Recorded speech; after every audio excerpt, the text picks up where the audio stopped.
welcome, Mattias. Thank you for attending to our conference, and I've just introduced you to the audience. Mattias Elgstrom is a project manager and engineering manager with KBR Floating Systems. Over 20 years of experience in design, new build and conversions, and maintenance of offshore hulls such as FPSOs and semi-submersible hulls. Worked with projects for the North Sea, Gulf of Mexico, West Africa, and Brazil. KBR project manager for the design of Petrobras replica FPSO hull design, today used in at least 6 platforms here. So thank you, Mattias, and I'll pass to you for a presentation. Thank you very much, Marcelo. Let me share my screen here. There. Can you see my screen, Marcelo? Yes, that's fine. Perfect. Thank you very much. So thank you for the introduction, Marcelo. First of all, I also want to thank Mr. Ronald Carteiro and Sobena for this arrangement. It's an honor to get the chance to present during this webinar. And yeah, my name is Mattias Elgstrom. I'm coming from KBR, and I will talk about opportunities with decommissioning and end-of-life management, especially with regards to some of the experience we have from other parts of the world. This short presentation will cover who KBR is and how we fit into the decommissioning area. Opportunities, it will also have, number 2 here is opportunities with decommissioning, then end-of-life management and how it relates to decommissioning, 3 case studies, and then a final summary, and if there are time for any questions. So I think you're told that you introduced me there, and Marcelo. I'm a project manager and engineering manager from our floating systems group. I've been working with projects both in the North Sea, Gulf of Mexico, West Africa, and Brazil. And as you said there, my largest involvement in Brazil was as the project manager from KBR side when we did the design of the Petrobras replica FPSO hulls. And then I also have had Paul from our UK office and Matt from our integrity management team here in Houston.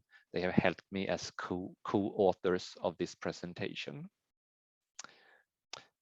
So KBR is a global company with close to 30,000 employees and active in around 80 countries. We have 2 main branches, government solutions and sustainable technology solutions, where decommissioning fits into the later one. The sustainable technology solution branch is divided into several divisions, where decommissioning fits into the integrated solution box. This division includes the floating system group, which is maybe more known as the legendary GVA brand. And we are a naval architectural and engineering group. And then the asset management service group, which is maybe more known as the legendary Enego brand. These 2 groups form the core of our decommissioning and integrity management competence. Quickly looking at some of our selected decommissioning experience. As you can see here, we have done decommissioning projects for several of the main oil companies like Chevron, ExxonMobil, and Woodside, and in multiple locations around the world like UK, Gulf of Mexico, Australia, and Africa.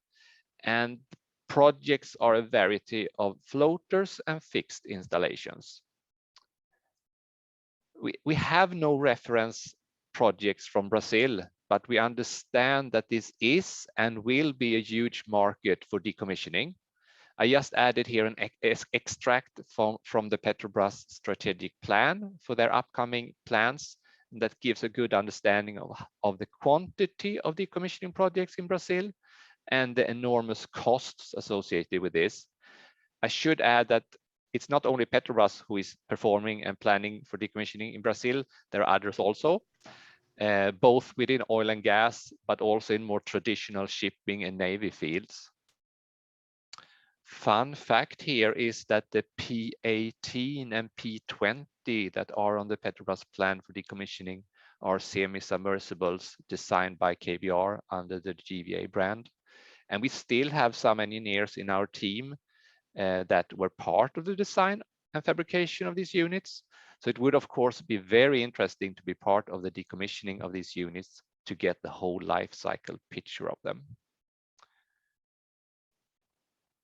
When talking about decommissioning, you are typically looking into 10 main steps, but really I would like to add 2 initial steps that are crucial to the decommissioning. So before the actual decommissioning project can start, the most efficient path forward will need to be decided. We refer to this as the assess, select, and define stage. This phase is crucial to have a successful decommissioning, both from environmental and financial point of view.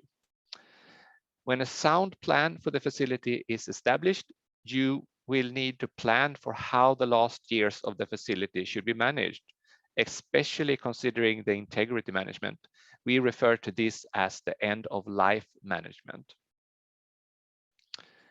We have to be clear that KBR is not the company that is taking on the role as the prime decommissioning contractor. We provide engineering and advisory service to the prime decommissioning contractor or directly for the owner. We are mainly active in the 4 first steps here, and this is where we feel we can contribute effectively to the tasks, while the decommissioning contractor take over the responsibility for the later ones. So what are the opportunities for the facility when it reaches the end of its designated lifetime? At a certain time, the owner must take a decision about the future of the facility. My facility has X years left. What do I do now? If this is done in appropriate time, the owner will have more options available, call it opportunities. An existing unit can, 1, go through a lifetime extension exercise, 2, be reused or repurposed, 3, be decommissioned, or that will say scrapped. All these will come with a cost, but preferably also with some revenue. Or the 4th alternative here is just to sell the facilities to somebody else. The intention with the lifetime extension is, of course, to continue to use the facility for additional years and by this gain revenue. KBR was part in the development of the Deep Star project for continuing service guidance for aging floating infrastructure program in 2015, which was a try to standardize the lifetime extension exercise for the business. It's a complex program, which we do not have time to cover in today's presentation. The conclusions from this project were morphed into the today API 2FSIM standard. The lifetime extension include, among others, to verify the status of the structure and the equipment on board. Here, the owner or operator often has an opportunity to increase production and or reduce cost due to changed reservoir requirements, and that new technologies can be adopted. As long as a sound extension can be shown, this is probably also the easiest decision to get all stakeholders to accept. With regards to repurpose or reuse of facility, there are unlimited ideas of what an old facility can be used for. Some more conventional are relocating the unit to a less harsh environment, inshore or even quayside. Sell it to another field if it's the reservoir that is failing.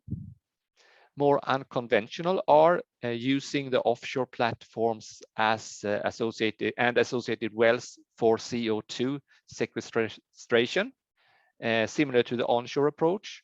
You already have all the infrastructure with pipelines going in the other direction. You may need some additional compressors to pump the CO2 out to sea. You could also configure platforms for offshore wind use, perhaps using the platform as a main hub with satellite turbines, or put turbines on the platform itself. I suppose there might be other potential use related to tidal or wave power too. Last and most likely the most expensive is to completely decommission the facility and remove the subsea layout. A must is to do a thorough exercise to come up with the most sound plan for decommissioning, both from an economical and environmental point. At least positive right now is that most material prices have been increasing during the last years, and there could be money in recycling materials. This is the steel price here and the copper, I think it is, in the graphs below.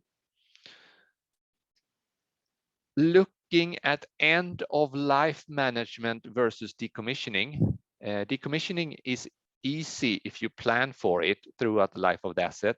May be easy to say, but difficult to practice. Not in all cases, but many times the facility and wells have been abused for 20 to 30 years, and everything that has been hidden away will be revealed during the decommissioning operation.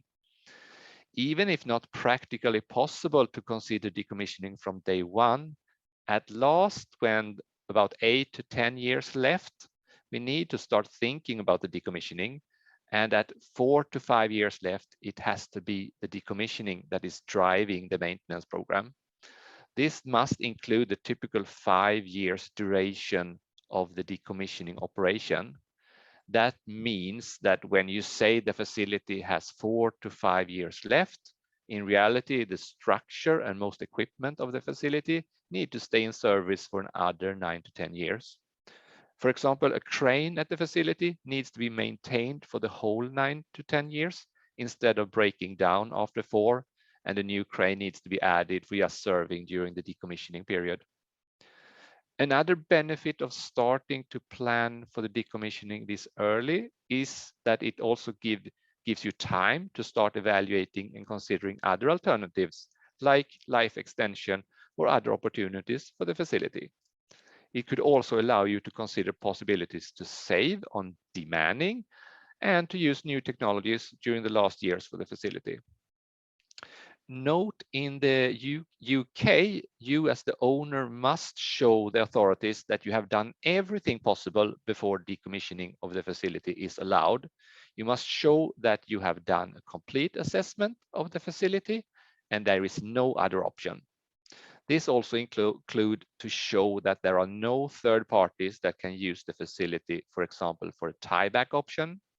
I don't know the Brazilian regulations regarding this, but there could be other things to consider there from an economical point of view. KBR, we are typically helping the operator or owner with all these type of studies, assessment, and recommendations.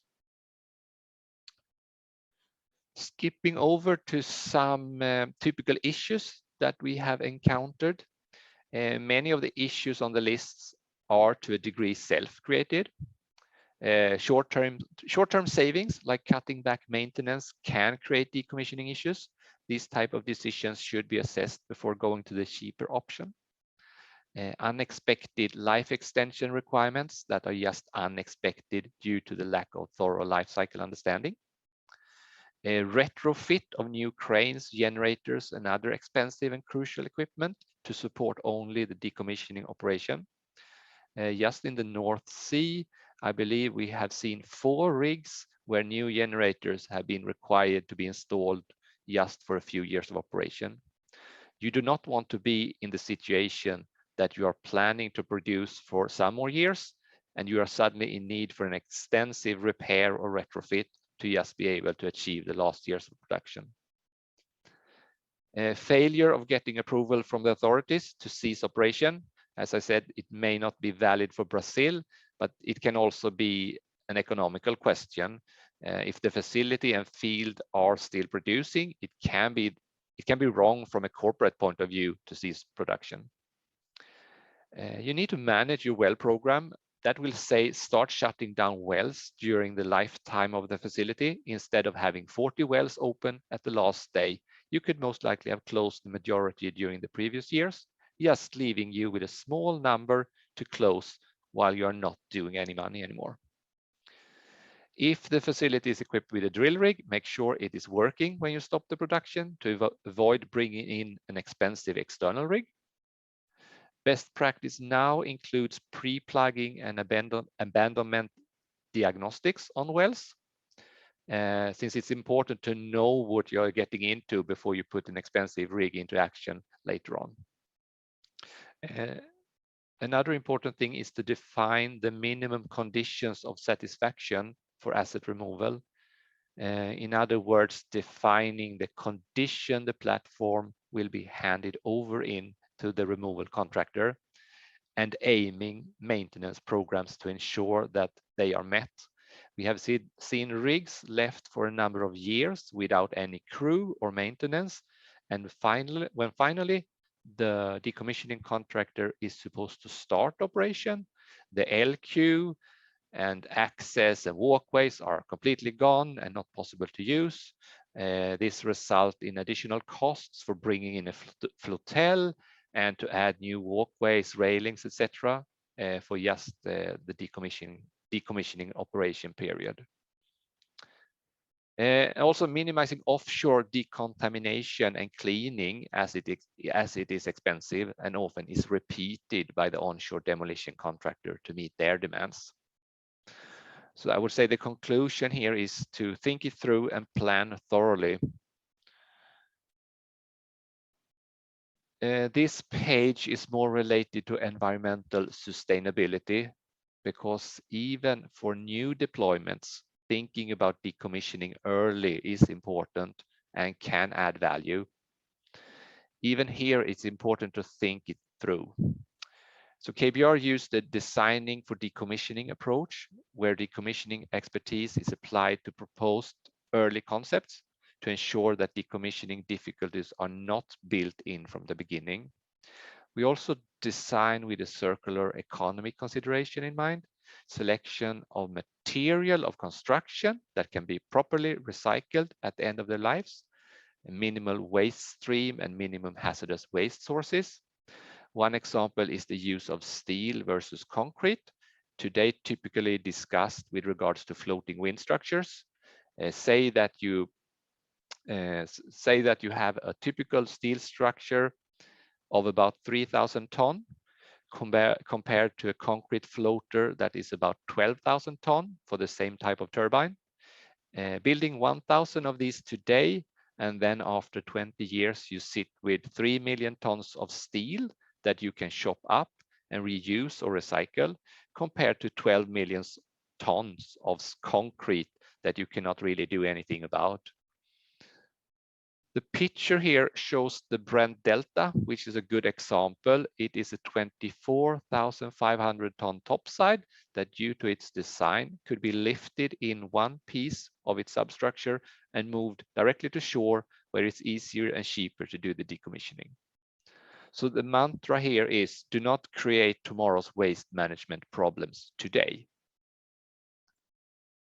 To end my presentation, I just want to give some examples of where we used our end of facility life assessment approach to come to a recommendation regarding what to do with a facility. First one is an example of a life extension case. The hull was a VLCC from 1975. It was converted 2001 and installed 2002 as an FPSO west of Africa. Around 2013, there were ideas about life extension to be able to handle changes in the tieback and reservoir. A life extension of another 10 to 12 years was requested. Issues as common corrosion, coatings, and fatigue issues were present, a large number of anomalies that needed urgent repair. In addition, class required all repairs to be done back to the as-built condition. And additionally, a number of modifications necessary, such as riser port changes and tank arrangements to meet the new field and process requirements for the last years. And last, no dry docking was possible, leading to that all changes and repairs to be done in situ with minimal impact to production. The assessment performed showed that life extension was possible. Part of this was to develop a risk-based integrity plan, sometimes called RBI plan, for the future management of risks and prioritizations of inspections and work. In addition, we developed a plan for how to perform the required modifications to enhance the overall integrity. Next example is a semi-submersible for the Gulf of Mexico that was considered for repurposing. It was in operation for about 10 years until 2016 and is currently quayside at the Gulf of Mexico yard. It was evaluated for repurposing or redeployment in Trinidad for a new field and for a service period of 20 years. The metocean data was significantly different and the production profile was also very different. The evaluation was to compare using this existing facility with building a new one. Issues to consider here, in this case also, of course, the actual condition of the facility, but also the arrangement compared to the new production requirements, impact due to the proposed field development plan, and if the proposed field development plan was to be used, the impacts to the hull and especially the rise or hang of structure. And if changes to the external parts of the hull were required, where could the facility be dry docked and would it include expensive dry to operation? The conclusion here was that repurposing was technically feasible and economic, but would require modifications to the proposed field layout to minimize the conversion cost of the facility. The final case is an example of decommissioning. Also here, a West Africa installation, initially a VLCC from 1973, converted 1996 for 3 to 5 years service. And after this, it has been life extended 3 times. As the current evaluation is now what will happen after 2026. And as of today, the conclusion is to decommission the facility. Some issues related to the decommissioning. The facility was converted for very benign waters. Based on the condition of the facility is in, it's no longer feasible to wet tow the facility to Asia for scrapping. It will need to be dry towed using a heavy lifter. Still, to be able to dry tow the facility, the hull and topside structures will need to be reinforced for only handling this one-time operation. Other issues that you may not think about is that when the facility is removed from the field, there will be a vacuum after the subsea related systems tied to this facility, which needs to be taken care of to keep operation of other nearby facilities in the same field. Secondly, during decommissioning, you need to plan and execute the decommissioning tasks in such way that you minimize impact to other facilities in the area. And finally, to summarize everything, KBR, we are a global partner with decommissioning experience from around the world. We would like to add Brazil to the reference list and to contribute to the success of the Brazilian market. Decommissioning is in line with the corporate philosophy for energy transition and environmental sustainability. And we have the resources and the competence. With regards to decommissioning, start planning for it in appropriate time. Think it through. The facility will close down. You just don't know exactly when. And do not create tomorrow's waste management problems today. Thank you very much. If time for any questions, I'm happy to try to answer them. Otherwise, I have added mine and my colleagues' contact information to this slide if you want to reach out to us separately. Thank you, and over to you, Marcelo. Thank you, Mattias. A very, very interesting presentation. It shows quite clear the problems with these old facilities with integrity and also safety, all types of problems related to safety and integrity. And it's interesting to see how the experience that KBR has to manage this type of problems. I will, Mattias, switch to Portuguese, and I ask you to remain a little bit with us. So if there is any questions from the audience, I'll be happy to translate for you to English, but I will start with the questions in Portuguese. So please remain here with us for a little bit. For sure. Thank you.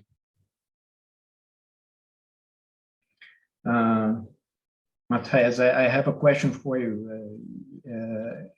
You comment on the platforms that were left in place without any crew, and the integrity problems that may rise from these, and the challenges to deal with this problem in terms of safety. So can you comment a little bit on this? Is it possible to manage this type of situation so the employees, the people that will operate on the decommission of these units, they can work in a safety environment, even if the structure has several integrity problems? Oh, that's a very good question, and I think that goes back to one of my points there, that you need to. You cannot think that my facility is going to close down this summer and I only need to do a maintenance program that ends by this summer. It has to be a maintenance program that is considering that there will be a decommissioning operation that will take place under probably a number of years. So what we have seen is that many times the decommissioning operation can take up to 5 years. So you need to consider that when you do your maintenance program, even in the end of the facility. Alternatively, if it's possible, maybe to move the facility to quayside or to onshore, like the example I had with the topside, that instead of having it out offshore, which I mean, it's much more expensive to have staff out offshore. If you can just get the facility in some way to shore, everything will be so much easier. I would say from a safety point of view too, and also environmental point of view. We have had a lot of discussions about this with cleaning, that many times there are a large of efforts and costs going into cleaning facilities offshore, but when those items are coming to shore, they are still considered dirty from a shore point of view. So then you have to clean them again and pay the cost one more time. I don't know if that is an answer to the question. Yes, it's interesting. So if you can do this on shore, you do it once, right? The cleaning. Yeah. Mm. Okay. Thank you, Mattias. Thank you. So